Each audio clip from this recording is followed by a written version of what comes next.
শাইখুল ইসলাম justice তাকি উসমানী হাফিজাহুল্লাহ উনি বলেন, এরা কেমন সন্তান এগুলো?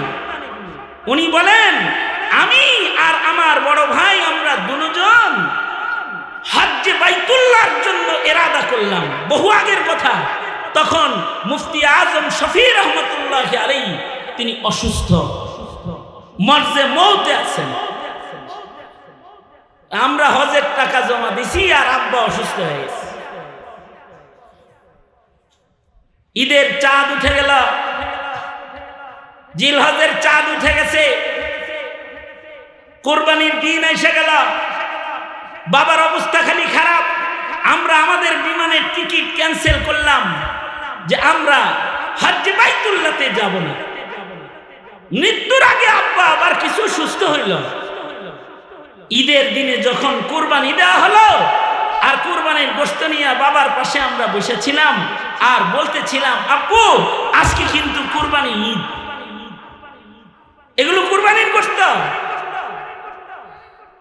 তখন আব্বা বললেন, রফি তাকি, তোমরা না হজে যাওয়ার কথা ছিল, হজে যাও নাই?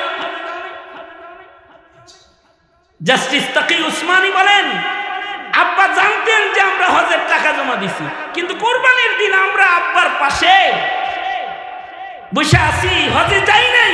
জিজ্ঞাসা করতেছে, হজে যাও নাই?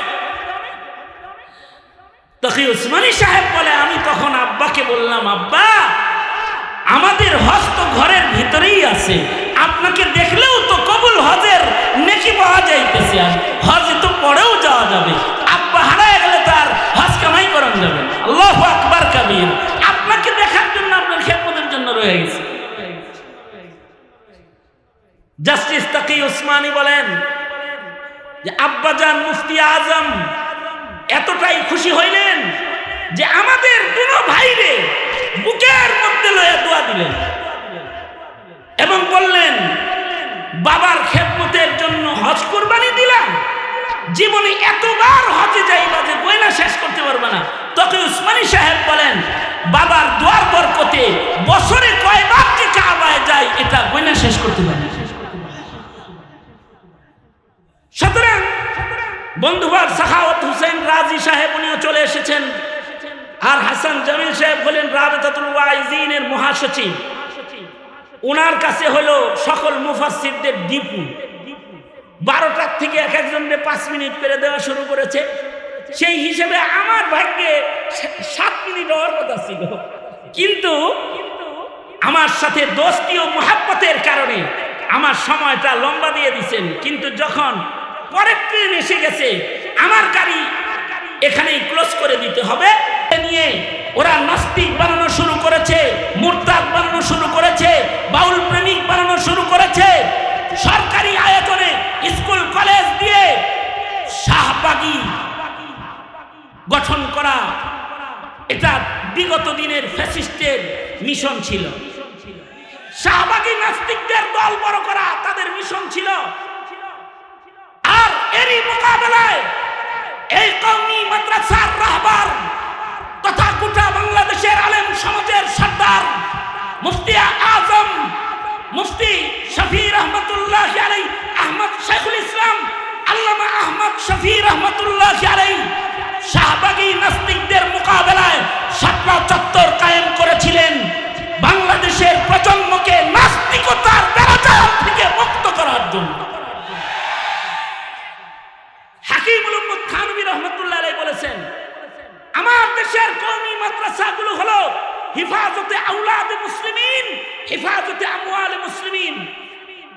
খোদার কসম করে বলি, এ জাতি জাতীয়ভাবে রাষ্ট্রীয়ভাবে তোমার সন্তানকে মানুষ বানাবার স্লোগান দিয়ে স্কুল কলেজে নিয়ে বুরকা খোলা হয়, ওদের হাতে নাস্তিকতার চাবিকাঠি তুলে দেওয়া হয়, ওদেরকে নগ্ন উশৃঙ্খল বানাইবার সকল অপচেষ্টা ওদের পেছনে একটি চক্র করে যায়।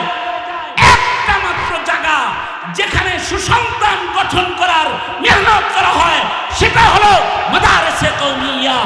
এর মাধ্যমে জাতির সন্তানরা রক্ষিত থাকে, এবং আদর্শ সন্তান গঠন হয়। সুতরাং আল্লামা হাসান জামিল সাহেব এখন ৫,০০০ ছেলে এখানে রাখার হিম্মত করতেছেন। মুতাওয়াল্লি সাহেব উনি ইরাদা করেছেন এখানে ৫-৭ হাজার ছেলে স্বাচ্ছন্দ্যে মানুষের মতো মানুষ আলেম হতে পারে এমন একটি আয়োজন করবেন। মুতাওয়াল্লি সাহেবের নিয়ত এবং হাসান জামিল সাহেবের মতো একজন যোগ্য বিরল ব্যক্তিত্বের মেহনত, দুইটাকে আল্লাহ তাআলা এক করে দিয়েছেন। এবার এই মাদ্রাসার বিজয় কেতন খালি আকাশে উঠতেই থাকবে ইনশাআল্লাহ। আমরা দোয়া করি এ দারুল উলুমকে জাতির সম্পদ প্রজন্ম গঠনের মেহনতে বিশেষ শ্রেষ্ঠ ভূমিকা বাংলাদেশে আল্লাহ তাআলা রাখার জন্য জামিয়া ইসলামিয়া দারুল উলুমকে আল্লাহ পাক কবুল মঞ্জুর করুন, আমিন। কারণ এই ছেলেরাই দেশ রক্ষা করে, স্বাধীনতা রক্ষা করে, প্রজন্মকে ঈমানকে তারা রক্ষা করবে। এই তালবে ইলমরাই প্রয়োজন পড়লে রক্ত দেয়, শহীদ হয়, জীবন দেয়, কিন্তু ঈমান বিসর্জন দিতে কাউকে দেয় না। সুতরাং তোমরা যারা রয়েছ, তোমরা শুধু লেখাপড়া করার জন্য না, তোমরা জাতিকে মানুষ বানাইবার জন্যই শুধু না, তোমরা হলো দ্বীন হেফাজতের সৈনিক। প্রস্তুত থাকবে, আকীদা আমল শুধু ঠিক করবে তা না, জমিনের মানুষ আদর্শভ্রষ্ট হয় এই পথ বন্ধ করে খেলাফত আলা মিনহাজুন নবুওয়া প্রতিষ্ঠার জন্য সর্বোচ্চ কুরবানি দিতে তোমরা প্রস্তুত থাকবা তো ইনশাআল্লাহ। আল্লাহ তাআলা এই কাফেলাকে জিন্দা রাখুক।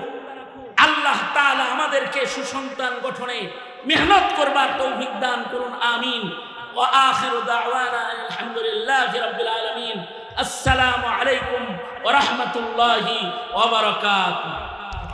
মানে আমি যেটা করতেও না পারি আমার